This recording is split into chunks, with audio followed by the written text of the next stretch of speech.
So I'm just out of Black Panther, Wakanda Forever. Ibame! And the first reaction is not nearly as awful as just about everything else since Endgame. I think if you're of the mindset that the only good movie that Marvel have produced since Endgame, whether you liked Endgame or not, is Spider-Man No Way Home, then, as I am, then this was kind of a relief. It was too long, in all fairness, but not awful. I mean, I was expecting it to be cringily terrible all the way through, and it absolutely isn't that. Partly, I think it's because there aren't really any male characters, so they aren't having to try and make the male characters look stupid all the time. So that's a plus. You know, they aren't having to justify everyone's abilities all the time, you know.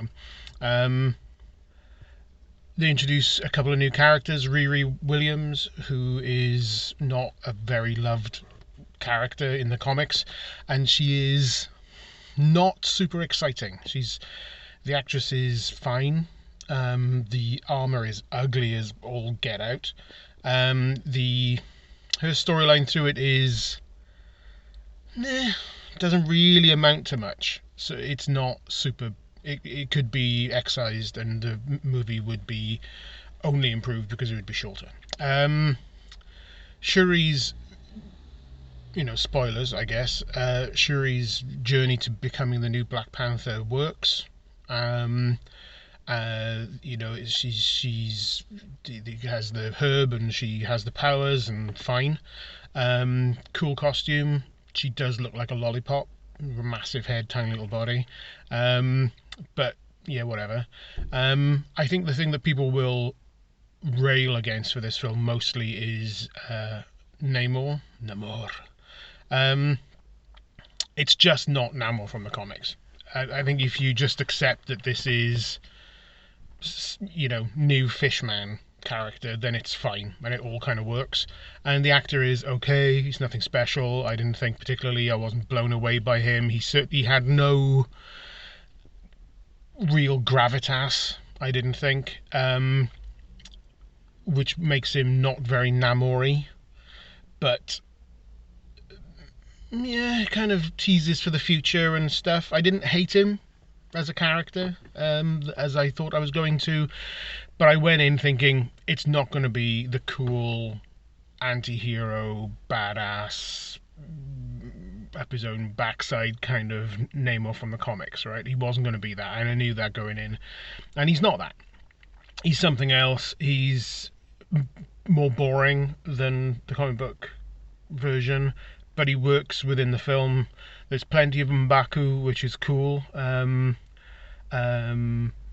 Martin Freeman's good as always. Julia Louis-Dreyfus is good as always. Little bits and bobs leading up towards the Thunderbolts movie, I guess. But overall, it wasn't super exciting, but it wasn't cringily awful. And I'll take nicely paced, or slowly, not nicely paced, slow paced entertainment over cringe any day of the week. And so it's I can see how people have said it's emotional. Didn't particularly get to me. I thought it was a little bit trite what they do right at the end of the movie. And the mid-credit scene is a little, if you were super cynical, you could go at it with an eye roll, but I think fine, whatever. So overall, it's just, very nearly a thumbs up. It's kind of like a 6 out of 10, 7 out of 10 maybe. I liked the first Black Panther, but I wouldn't have said that was more than a 7 out of 10. If, Winter Soldier is 10 out of 10, and Captain Marvel is 2, 3 out of 10, then I'd say Black Panther is a 7. I'd say this is about the same. Yeah, I mean, I think it possibly could have worked better as a 3-part Disney Plus series, but yeah, not bad. Not as bad as people are trying to make out. Absolutely not a mess.